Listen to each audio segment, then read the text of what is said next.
Are you watching closely?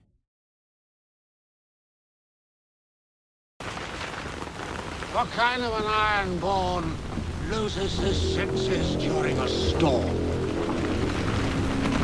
I am the storm, brother. The first storm and the last. And you're in my way.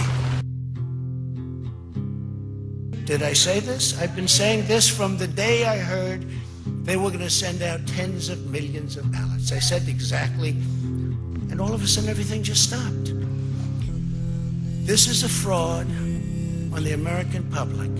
This is an embarrassment to our country.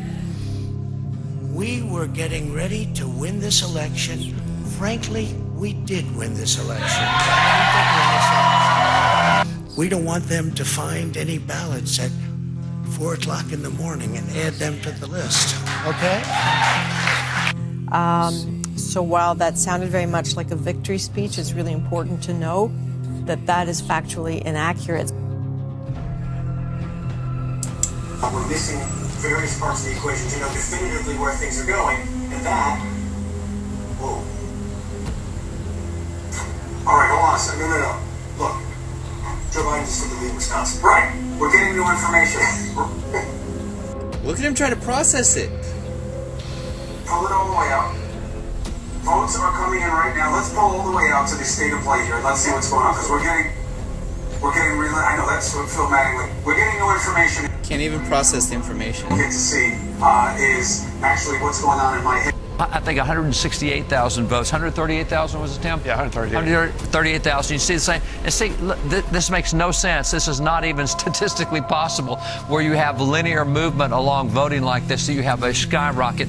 The irony of it, every last one of them broke for Biden? There was not a Trump vote in there. They all vote, and you do not have a place in any state. Maybe Dixville's Notch, where there were 5 voters at the first thing, and they all 5 voted for Biden. Maybe there, but not when you have something of 138,000. You don't all break that way, and it still shouldn't be linear because you have so many counters that are counting across the way that they're all tallying and reporting, and you don't bunch them in and report one thing. So that doesn't look right for the process. It certainly does not look right for the fact that there is no place of 138,000 where you don't have both candidates represented. I mean, even the bluest city, you're still going to have somebody voting for the other party. And so these two things, it would not be a tight race right now had that's not occurred. And this looks like it occurred maybe 4:30 in the morning.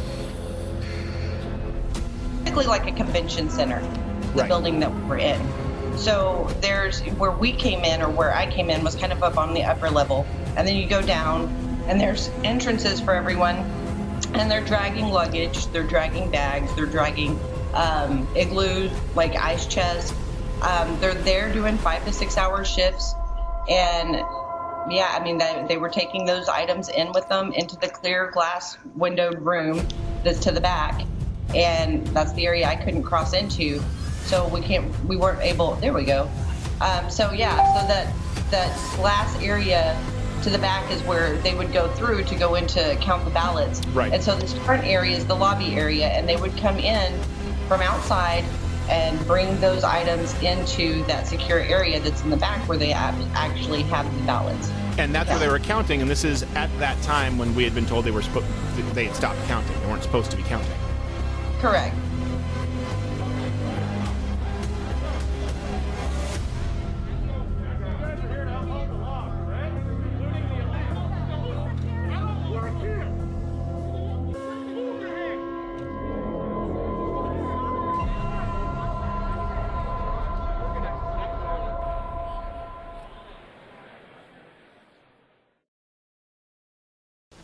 There's a war coming, Ned. I don't know when, I don't know who we'll be fighting. But it's coming.